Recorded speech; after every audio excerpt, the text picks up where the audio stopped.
Hello দর্শক, আসসালামু আলাইকুম। কী অবস্থা সবার? আশা করি সবাই ভালো। তো আজকে আমরা আপনাদের জন্য একটা নতুন ভিডিও নিয়ে এসেছি, যেটা এমন একটা লঞ্চ ঘাটের যেটার সৌন্দর্যের কোনো তুলনাই হয় না। এটা হচ্ছে দর্শক পানপুট্টি লঞ্চ ঘাট, যেটা গলাচিপা উপজেলার অন্তর্গত।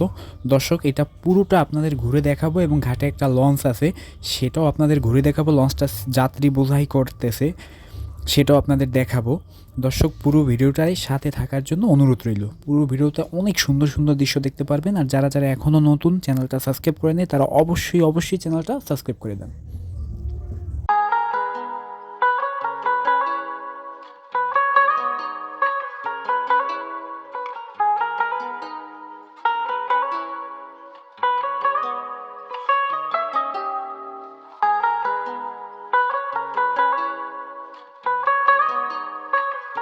দর্শক, এই যে দেখুন, আমরা ব্রিজ থেকে নামতেছি, অর্থাৎ এই সিঁড়িটা থেকে নামতেছি। ওই পাশে যে সিঁড়িটা দেখতে পাচ্ছেন, ওইটা আমার কাছে খুব ভয়ানক লাগে। মানে এইসব সিঁড়ি পাড়াতে গেলে সাবধানতা অবলম্বন করতে হয় খুবই। আপনারা যারা এই রুটে যাতায়াত করেন, অর্থাৎ এই লঞ্চ ঘাট দিয়ে, তারা অবশ্যই সিঁড়িটা সাবধানে পার হবেন।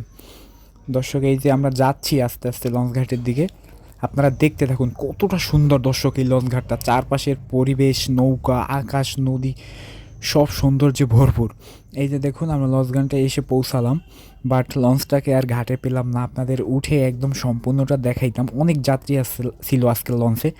এই যে দেখুন, লঞ্চটা ঘুরাইতেছে। এই ঘাটেই ছিল প্রায় 1 ঘন্টার মতো। তো যাত্রী বোঝাই করে এই যে ছেড়ে যাচ্ছে লঞ্চটি। এই যে দেখুন, প্রপেলার দিয়ে কীভাবে পানিটা মানে কাটতেছে, মানে কীরকম হইতেছে দেখেন দর্শক। এতটা সুন্দর দৃশ্য দেখেন দর্শক।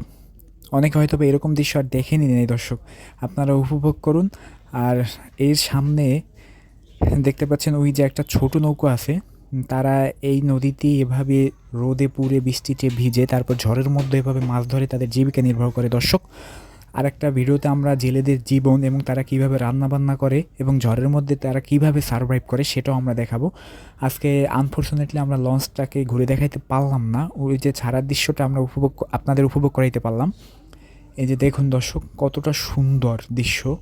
এই যে লঞ্চ ঘাটটা একদম কম বড় না, অনেকই বড় আছে। এই যে তার পাশের দৃশ্যটা দেখেন, নদীর দৃশ্যটা, মানে একটু রৌদ্র আজকে, অনেক রোদ বাহিরে।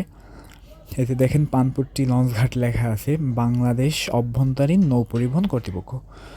তো দেখুন, এই যে লঞ্চ ঘাটে যারা কাজ করে তারা এখন এই লঞ্চ টার্মিনালে ঘোরাঘুরি করতেছে। মানে এখন সকাল বাজে প্রায় 9টার কাছাকাছি। তবে 10টার পর এখান থেকে ট্রলার এবং আরও লঞ্চ ছেড়ে যাবে চরমন্তাজ, চরমণ্ডল, চরবিস্টিন, তারপর রাঙাবালি, এইসবের উদ্দেশ্যে। এইসব জায়গায় যাওয়া যায় এই লঞ্চঘাট থেকে। তো আকাশটার অবস্থা দেখুন কতটা সুন্দর লাগতেছে, এই পরিবেশ। যারা যারা এই চ্যানেলে নতুন তারা অবশ্যই চ্যানেলটা সাবস্ক্রাইব করে দেন দর্শক। ওই যে দেখতে পাচ্ছেন ধোঁয়া উঠতেছে, আমি একটু জুম করে যদি দেখাই, ওইটা হচ্ছে পায়রা তাপ বিদ্যুৎ কেন্দ্র। যারা যারা দেখেন নাই দর্শক, তারা দেখে নেন। ধন্যবাদ সবাইকে।